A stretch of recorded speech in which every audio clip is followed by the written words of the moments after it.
For the cause that you have and the goal that you want, you are looking for education savings accounts for children. And this is the pro-choice approach that you're taking on. And I didn't get to meet you at a seat at the table in New Jersey, but I think you were there, and there was a speaker there that was talking about pro-choice and his work that he was doing with it. And it's very arduous, very hard, but I don't think New Jersey even really started yet. So yours might be one of the very first initiatives, and we're going to talk about that. Great.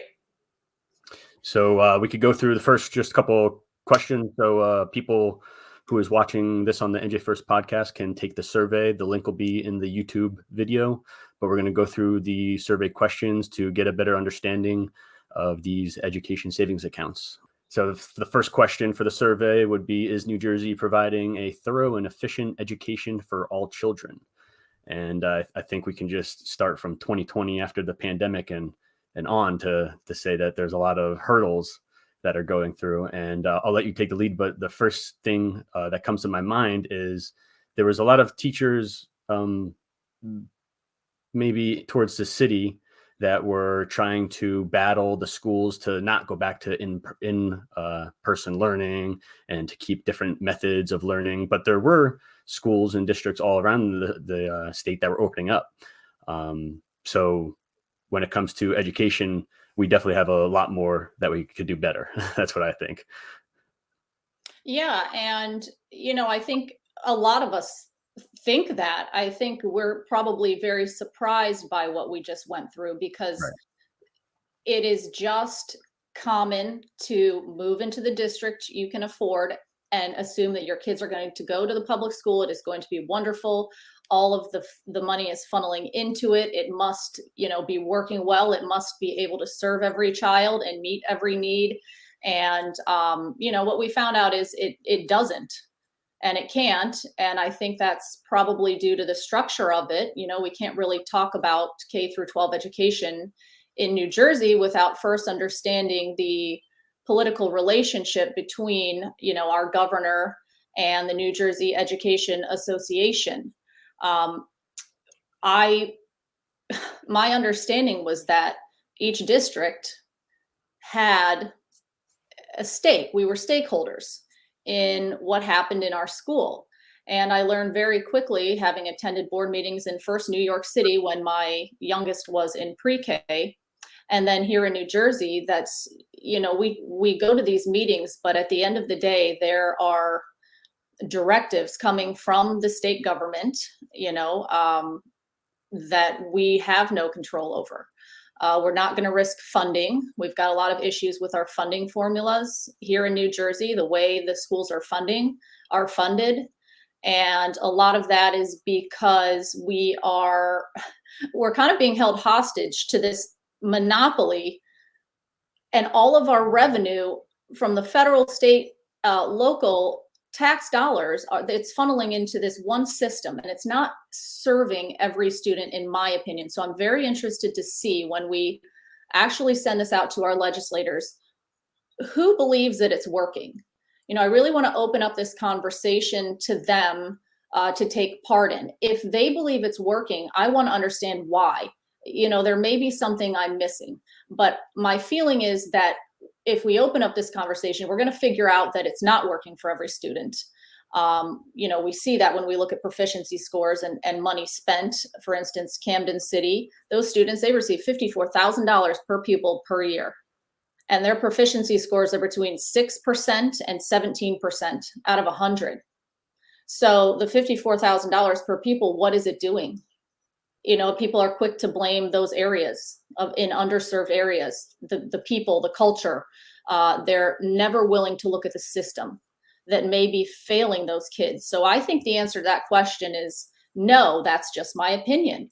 It's based on numbers. It's based on what I've learned in the past year, but I'd love to hear from legislators and candidates who we're going to be voting for soon, what they think. Do they think we're meeting our constitutional obligation?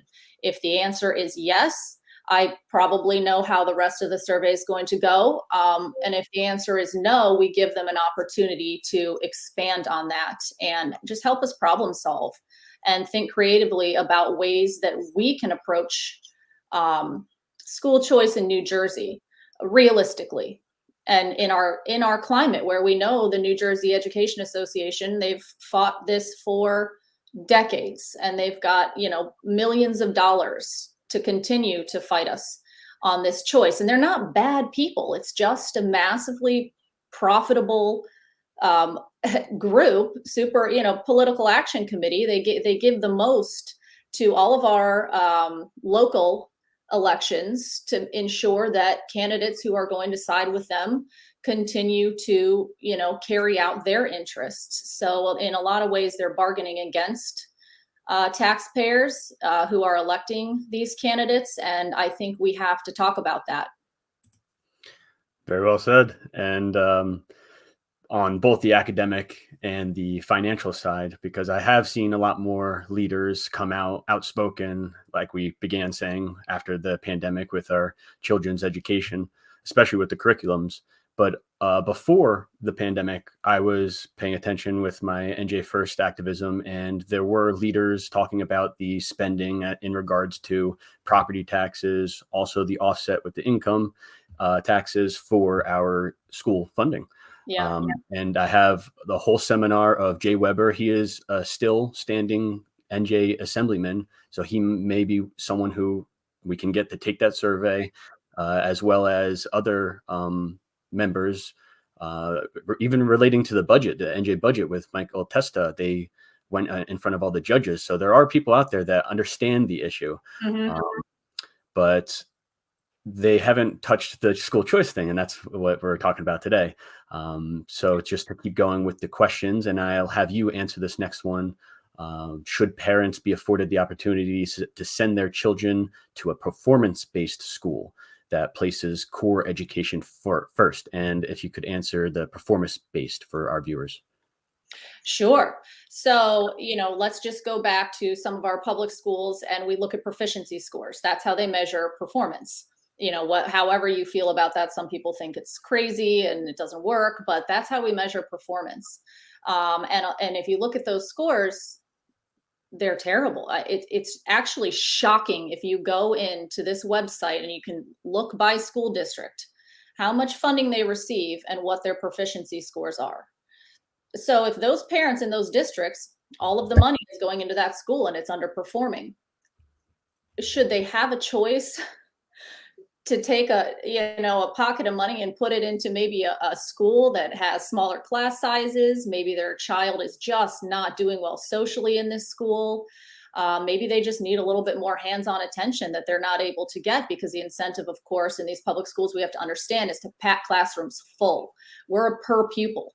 So those districts need to show big numbers so that they get the funding.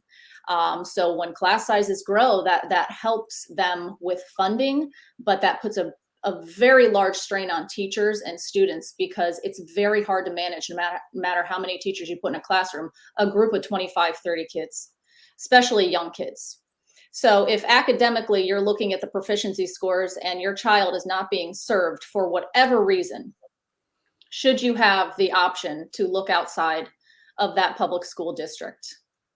Right. And that's the whole question for parents that have those children, if they can meet those needs, meaning transportation or after school care, anything, because it's going to be farther away from presumably where they live, maybe depending on where in New Jersey you live.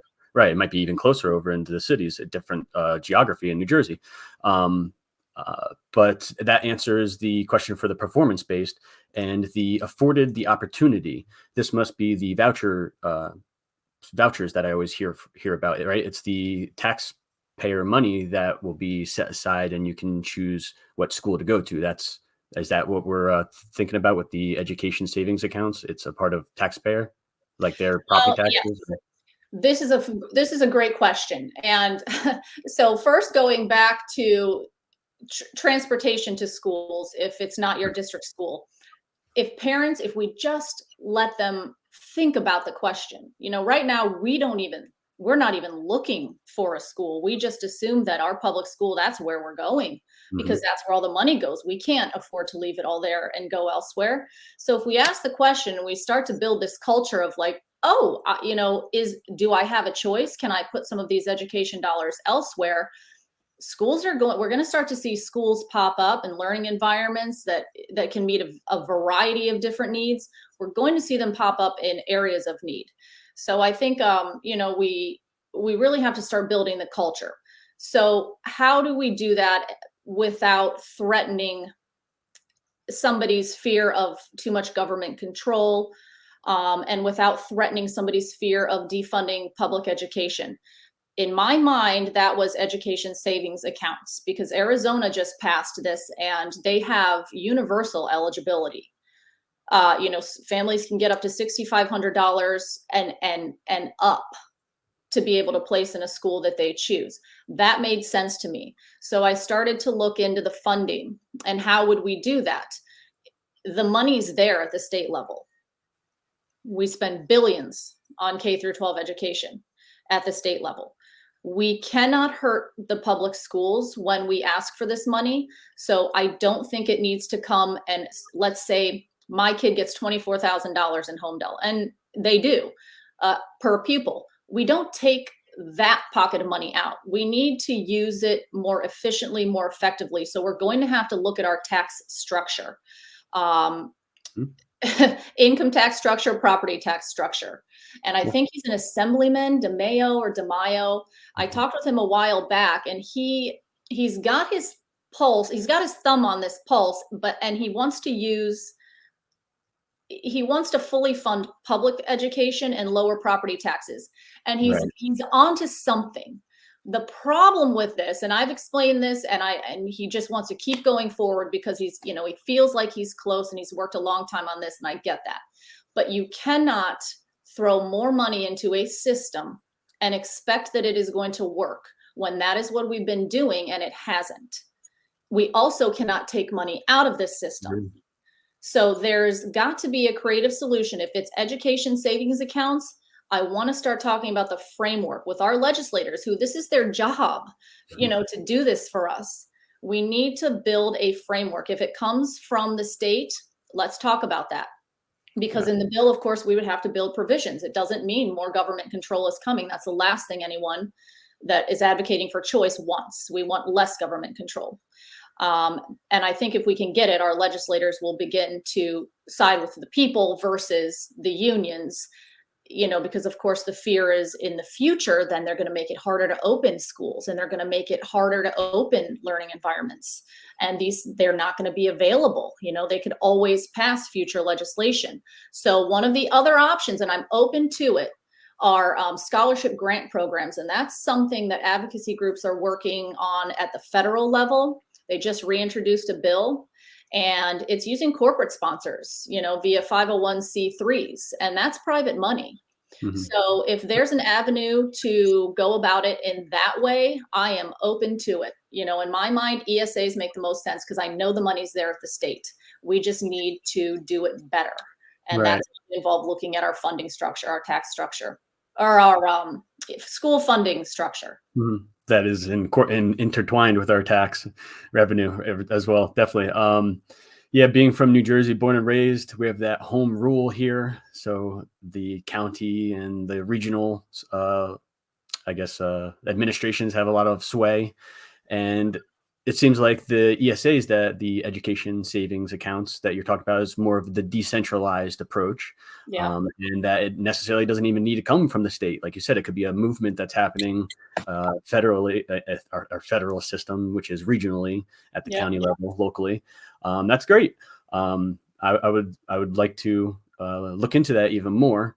And you were talking, I liked what you said definitely about the leaders, the Republican leaders, telling you that they had a different formula. Because I think or a different way of the formula. Because I just got done reading, I think their proposal, Representative Yulner and Representative Papierno. And really it was just saying that they're going to take less from property taxes for the education funding and more of income taxes for the education funding. Like you said, it's not really addressing the issue. It's just moving around the numbers. And As well, the formula is even worse, I have to say, because it is disproportionate. There are school districts that, let's say, have certain needs and request more funding, and they'll get the more funding Yeah. because certain areas vote certain ways, Mhm. if you ask me. And it's unfair to other school districts where there are property taxpayers. Like I think the one scenario was for every $1 in like Glen Ridge, or no, not Glen Ridge, every $1 in over here in Warren County area, there's a school district, $22 went to Asbury Park. It's Yeah. just unfair. So the whole formula itself has to be looked at. But you were on point when you were talking about the income tax, property tax. And if you have anything else, we'll move on to the next one. Yeah, no, it's good to know that you recognize that. And I think people are catching on. We're just not looking. It's right here in front of our face. We're just not looking. If you get on a website, and I'm happy to share that link with you, maybe you can attach it to this podcast. You can look up everybody's funding across Mhm. every district. And you could just, it just, it's almost embarrassing because as state aid increases up to $50,000 a head, proficiency scores decrease. So when we talk about, and the New Jersey Education Association is very quick to take credit for these wonderful schools in New Jersey. What they fail to mention is that we are home to some of the nation's wealthiest suburbs, Mhm. and their money is not responsible for our nation's standing. It's the wealthy suburbs and the local property tax dollars. We have built walls, and we are locked into them and we are locked out of them. And we can buy into them or we can't. And why should somebody who can't buy into it afford to, just come and send their kids anyway? You can't do that because there's people who are paying so much in property taxes not to just have this influx. And that's why public schools, any of them can be choice schools. They don't want to be choice schools because the minute they say, yes, I will be a choice school, all bets are off. They cannot control who comes in. They cannot control how many come in. I think there are like 3 or 4 in New Jersey who have gone to choice schools, and they allow people from other districts in. And the only reason they do that is because they have seats to fill. They need to have bigger numbers to get more funding. And so they've opened themselves up. Most schools are never going to have to do that because the best retention plan in all of the land is to funnel all of the money into your system, and we will all follow along. So, Mhm. they've got a wonderful system. It's working for them. It's working for their employees. I think it's very hard to make the argument that it's working for most students. Yeah, it's always interesting when I see other Americans from other states moving to New Jersey and questioning why or anything like that. But then you also have to add in that the Because world, they read, New Jersey is third in the nation, and and it depends, you best believe that there are people outside the country as well that are reading that's where I'm going to tri-state. I want my kid to get a good Absolutely. education. They got all different kinds of safety nets over here. And when But you continue to hear that, you don't question. right. You kind of like make the assumption it's working, and you disengage. So this effort is, we want to get people to engage, because when you engage, we're going to learn a lot. Great. And I assume it's all along the same lines of the performance-based, the merit. But if you want to go into the next question was, should parents have the opportunity to send their kids to a school that best aligns with their family's faith/tradition? Sure. I'm interested to see what the responses are in this regard. It would be crazy to think that somebody would say no, that we have to just put everybody into the same belief system. So, if somebody really wants to instill a faith-based parochial approach in their child's K through 12 formative years, they're away from us for many days a week for a very long time, Hmm. a long period of time during that day. So, the home and school environment, we've outsourced education for a very long time. And we have to realize that, we can only do so much at home. The schools are a huge, huge influence on our kids. And if your family feels that they want more faith-based education in that time where they're outside of the home, I would say, of course, they should have that option. These are education dollars. So how do you want your child to be brought up? We're doing what we can in the home, but we also have to acknowledge we've outsourced education. So, wherever we put our kid, that's going to have a very large influence on their upbringing. So I think the answer, of course, is yes, but let's see what people have to say. Yeah, I remember as a kid even questioning that, because you're inevitably going to get people who vote down the line blue or something like that, Yeah. say no. I mean, of course not. There's no religion in school at all. That's the way I was brought up. That's the way I was taught. Especially if we're talking about public dollars. They're like, no go, end of Right. story. But for the rational side of thinking, then people say, well, you already have the choice to go to a private school for religious, faith-based learning. But we're talking about the tax dollars. Your tax dollars are associated with the school district. And if we can some way change this where it's better for you to go somewhere else, that money will follow with you, we should be talking about that. So people should take that's what we're actually talking about. It is. And, to that point, so many people have a choice. So many of us have a choice. We can leave all the money on the table and we can pay for tuition elsewhere. So I just wanted to say that, because the effort in this survey is we want to talk about expanding that choice. There are a lot of people with a choice, but most don't have a choice. So let's expand choice, right? Because a lot of people attend those parochial and those private and those religious institutions. They made their choice and they are incredibly fortunate to be able to do that. So how do we expand that? And the next question on the survey, which really everybody can relate to, and we shouldn't be fighting that much because of the whole mental health issues that children are facing, as well as bullying. I wrote a Substack of the woman, a young girl over here in Hunterdon County, I believe, it committed suicide because of bullying. That a video was uploaded to social media. So that's really the leading cause. A lot of people say guns for children, but the next question is, many schools are not safe for our kids, guns included, I understand. If a child is being bullied or feels unsafe in any way in their school, should parents be afforded the opportunity to send their kids to a school where they feel safe? That's, of course. How could you say no to this? And this is the one that is near and dear to my heart, this question, because this is why we left this year. And I hate to say that. It's a terrible thing to have to say. We're at an A+ school district, and we think as parents, we can prepare our kids for this, and we can compensate for anything that might happen in school. But I had a second grader who was bullied because he wasn't good in sports. He was thrown around at recess. He would come home with black eyes, scratches on his face. But of course, he's like, oh yeah, we were just playing tag. And it went unnoticed for a very long time until he broke down. Now, of course, third grade, he came out of the system because out of the building because we were virtual learning. But he went back in fourth grade. And I hate to say this, it just continued. And the girls started to take after him.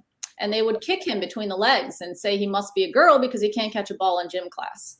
And so we went to the school multiple times, and the first thing they said was the girls are just joking around. Okay, but this is not a child who is going to come home and tell us unless it is like extreme, because he wants to handle this himself. But it was extreme, and they were not able to deal with it. Ultimately, the consequences were not working. These kids who were doing it didn't care if they were going to be suspended. They didn't care if they were going to miss a field trip. So we said, we're going to the police. That's our next step. It damaged him over these 3 years. I said to my husband, he is either going to take his own life or he is going to end up taking the life of others. Because how can a child be raised? And I hate talking about this because I get very emotional. But he said, we're pulling him out. And so we sold a car and we did a lot of things that we shouldn't have to do in our A+ district when all of our money is going into this system. And so if anyone answers no to this question, our schools cannot handle what our kids are facing. And we have them, thank God, in a safe place, but we're able to do that. How many families can't do that? They need a pocket of money that they can work with. If they're, school is about so much more than academics.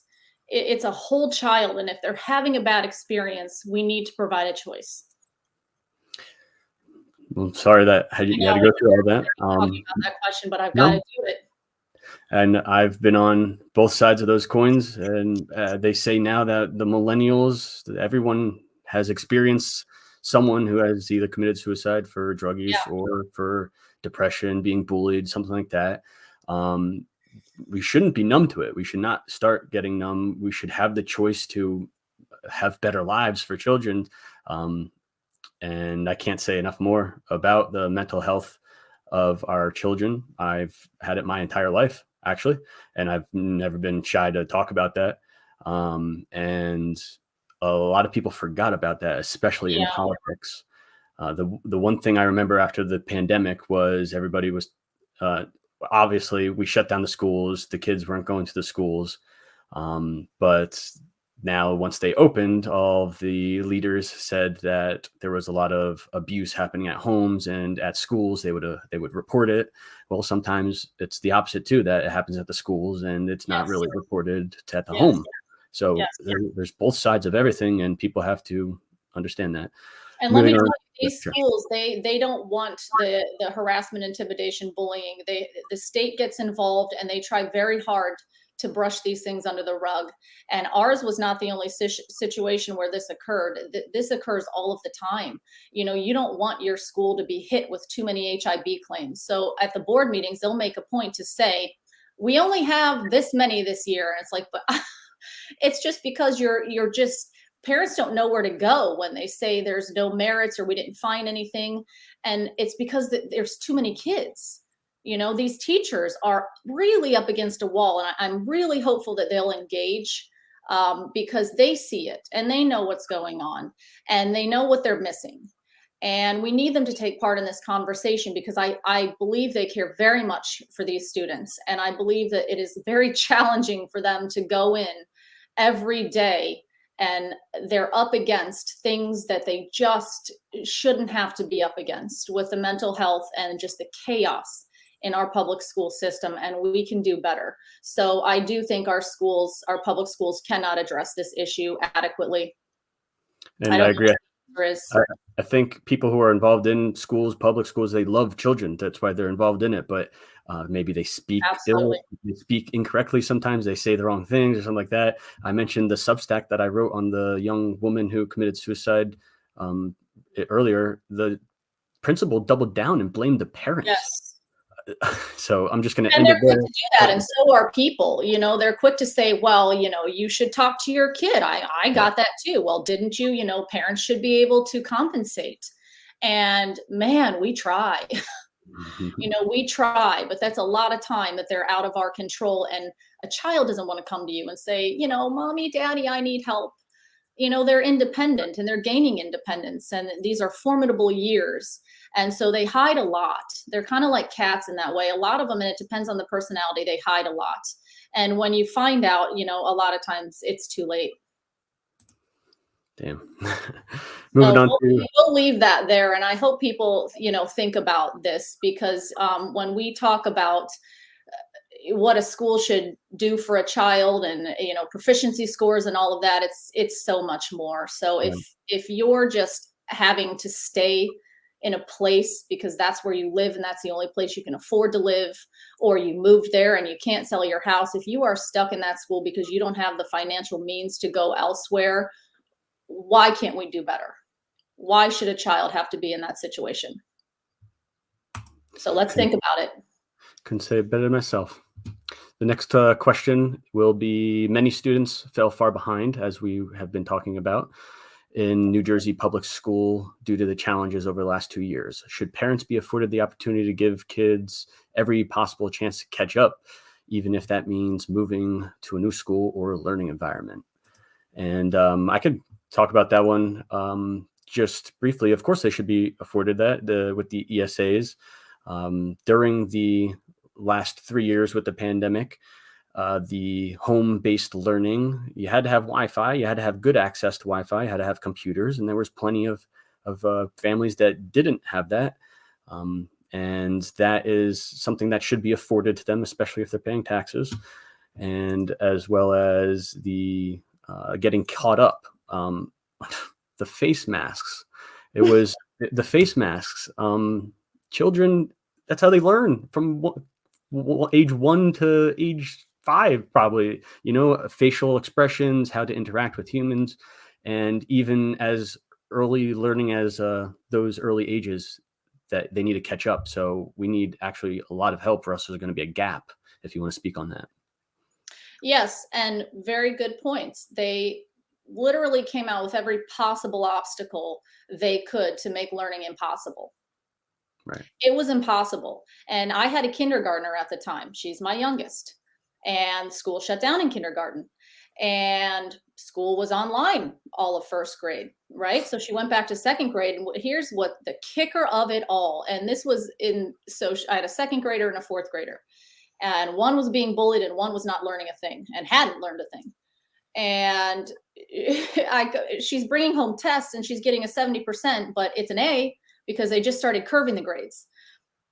So in an effort, and when you do that once or twice, acceptable, right? Like maybe you just need to review that lesson again, but you don't want to hit the grade because it just wasn't, you didn't teach it well enough, you want another chance. But consistently you're trying to hide something. So we have a huge gap in learning, and our public schools are not being honest about just how substantial this is, especially for the kids who were young and masked and behind screens during kindergarten, first and second grade. These kids have a huge gap. When we took our second grader and had her tested in this private school, she was bottom. We've had to take her before school for extra help. And this public school didn't even offer us the summer school option. They're like, she's fine. She'll catch up. This is an A+ school district here in Homedale. They did not offer us the summer school program. And I had all of her test scores in my possession. I did not sign and return any of them. I took them back and I said, why is this child moving forward? And with these scores are terrible. They said, okay, well then, you know what, we'll give her a place in the summer school program. But who wants to put their child in a summer school program? I mean, that in and of itself is a little emotionally damaging to have to go to school in the summer. There just isn't anything expected of them. So we're not meeting their needs. We didn't. And we can go on and on about why. And I don't want to get too far into the weeds, but I think a lot of us know why. It was set up to protect a certain group of people, and everybody else just took the hits. And we're going to deal with that fallout for a long time. And I stood in front of our board members, and they can tell you this, and they stared at me blankly when I said, our governor cannot possibly understand what he's putting our kids through. Please get the masks off of our little kids. They said, I am so sorry, take it to the state, our hands are tied. Still waiting on that post-mortem by Governor Murphy. And as early as this year, 2023, 5 months ago, I think Paterson, New Jersey, Mayor, I forget his name, but he tried to mask the kids again one more year, and they stopped him because it was ridiculous. I can't believe he had the gall, the nerve to even try that. Double down, and people are scared, and they've created this fear, and there are groups that have perpetuated this fear, and you can't blame them because people have died. But why are we in this business of shifting risk? We're taking something, a threat, and we're just displacing it.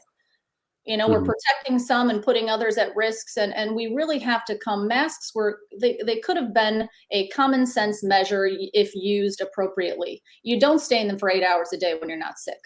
Yeah. And so we took something good and we made it very bad. And why? So that's another question for another time. Right. But we certainly abuse the masking. And now we got the plastic bags bans. But moving on, I love the bag ban. I may find that hard to believe, but I do. No, it's just ironic that all the other plastics and everywhere. But right. Yeah. So the question number 6 is legislation which establishes the framework for funding education savings accounts. These ESAs that we're talking about, which have been adopted in many states, and maybe you mentioned Arizona, would afford parents the opportunity to fund the schools, I believe, or learning environment, or find the school or learning environment that would best meet the needs for their students. Would you support ESA or similar legislation? Now, I'm someone who reads the bills, definitely, but I'm interested in the way that they Hmm. fund it. I have no idea, because even the way we spoke on it before basically is the idea of how we understand this funding now. And yeah, we'll find someone to help write the policy. And that's it. And that's the goal. We're really looking for somebody to champion this in the right way. We can't just put it all. We can't say let's fully fund public education and lower property taxes. We have to fund K through Mhm, 12 education. mhm, If and we have to do that in a way that is not going to come with more government regulation. So there does have to be a discussion about the framework and what that would entail for New Jersey.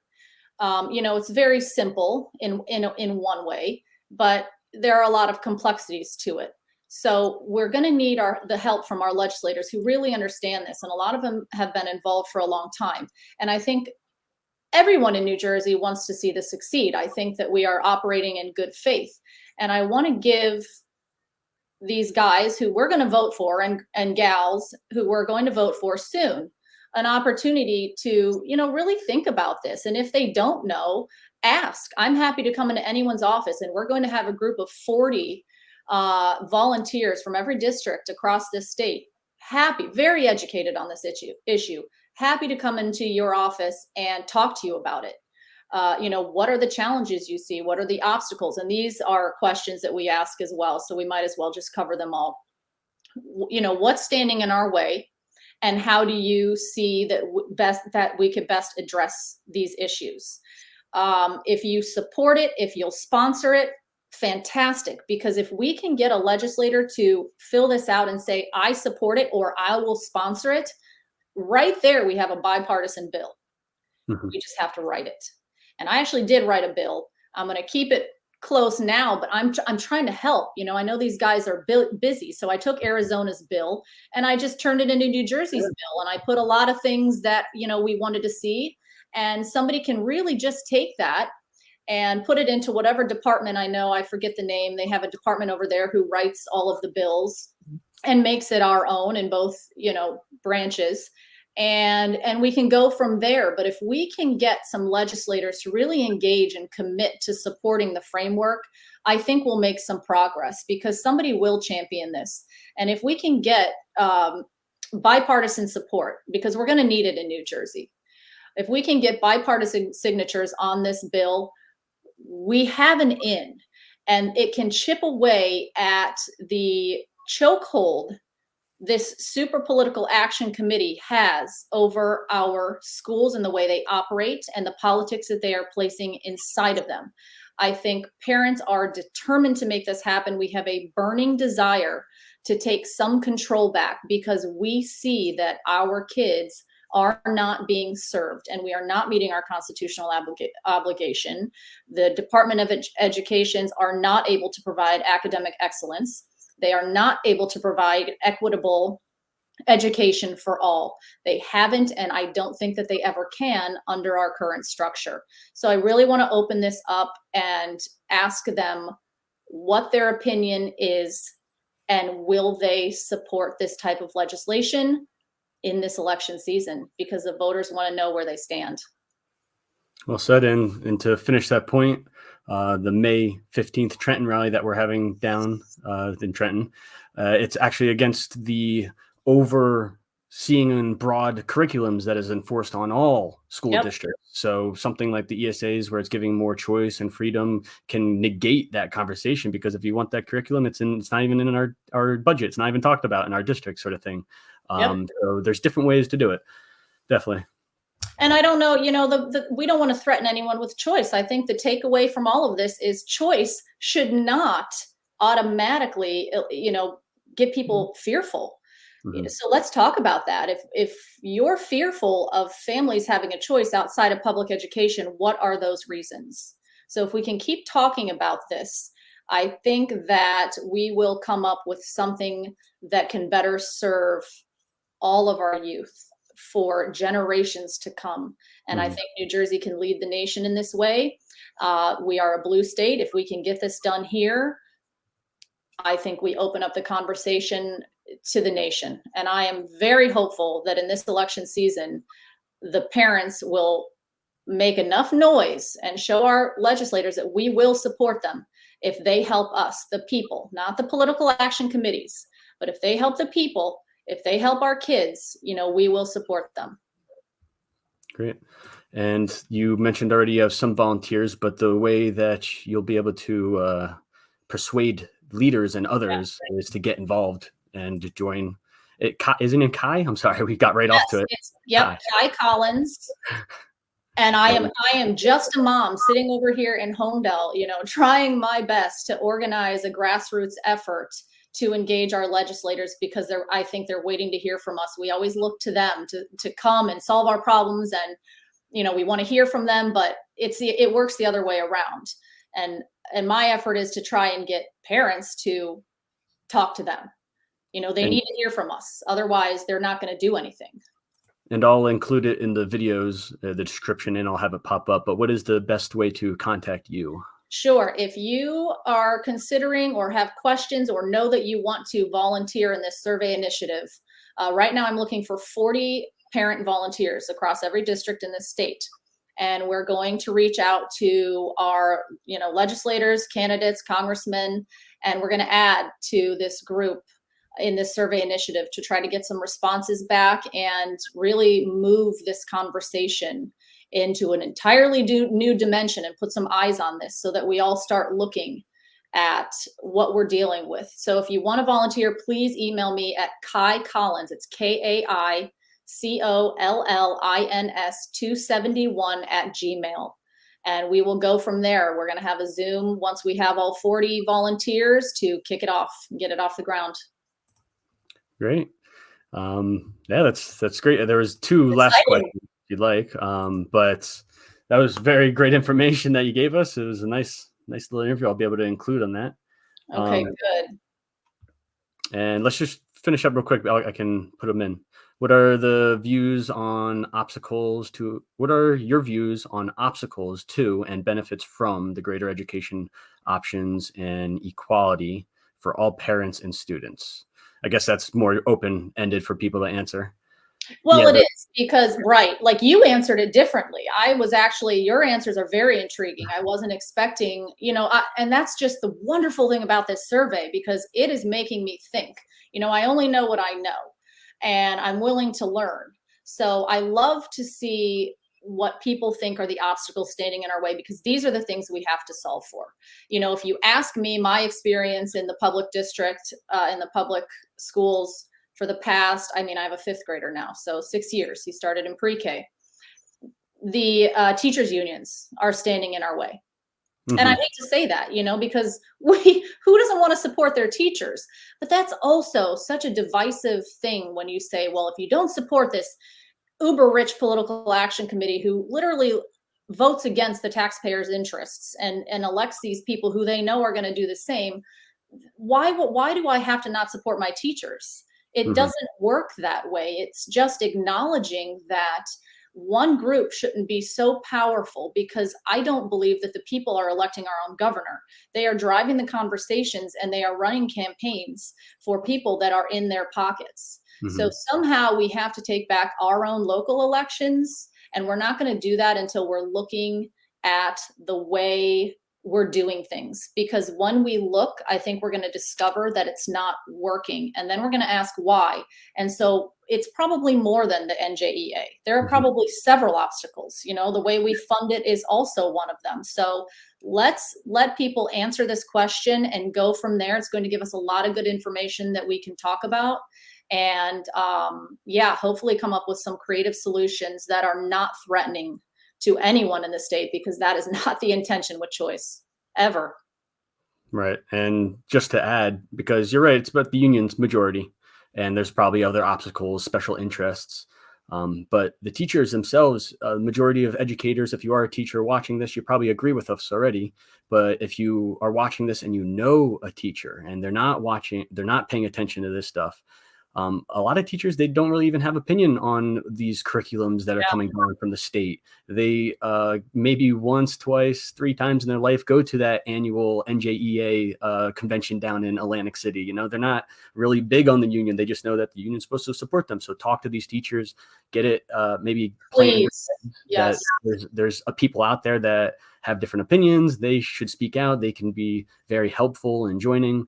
And if you want to say anything on that, we'll end on the last question. That is a fantastic point, and thank you for bringing it up, because I've been waiting for teachers to engage, I feel like, for 6 years, banging my head against a wall when my kid didn't have recess every day in the city. They pay into the unions that they're involved in, and a lot of times I think they think, well, what am I going to do about it? I'm just going to get myself into trouble, and where do we go with this? I promise you we're going to go somewhere with this, but we need the teachers to engage, because they're in the classrooms and we're not, and they see it and they can help, and they have such valuable advice to give us, to think about. And I think that they're struggling in the classrooms also. So I think if we can do this right, when we do this right, it will make it easier for teachers as well. I agree. And Awesome. the last question, and we can finish up here within an hour, is great. What are your views on how New Jersey state government can best solve our K through 12 education challenges? And pretty much spoke on it before, my opinions with the overbearing K through 12 curriculums that come out. And it's a lot of reading and education you have to do to understand, that there are different ways that New Jersey can go about it. But, that's my opinion. You can go through the counties and people getting involved and take over your school board. And the way that Josh Akins and his Sussex County crew did it, they were able to do everything, but it got up to the funding. And basically they were going to start getting fined if they didn't do things. But there was loopholes around it. You could get around it, but they were being threatened. And nobody wants to be threatened when you're just trying to educate kids. So K through 12, I think it should be decentralized, how we're talking about with the ESAs. And if you want to end your points on K through 12 education, how we can solve this problem. Oh, it's a big question, but very simply put, legislation to support choice. That's it. It's that simple. We have to support choice. When we vote where we want to go to school, things will happen. At the end of the day, a public school is never going to turn down funding. It is not going to happen. In Homedale, I sat through meetings about this curriculum. Oh, we don't want to be the center of attention, so we're just going to, fly below the radar and let somebody else make the stink, because the minute we do, all eyes are on us, and then our funding is threatened. So our board members, they don't have control. They can only do so much, but they're always skirting under the radar.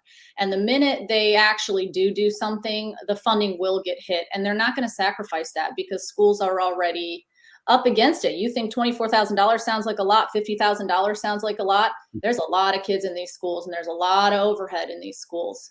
So we just have to manage our money better, and we have to give families a choice. Thank you for joining me for this conversation. I'll spread this message far and wide. If anybody's watching this, please contact myself or Kai, and we'll point you in the right direction to get involved. And thank you for watching. Thank you, Ryan. Thanks so much, everyone.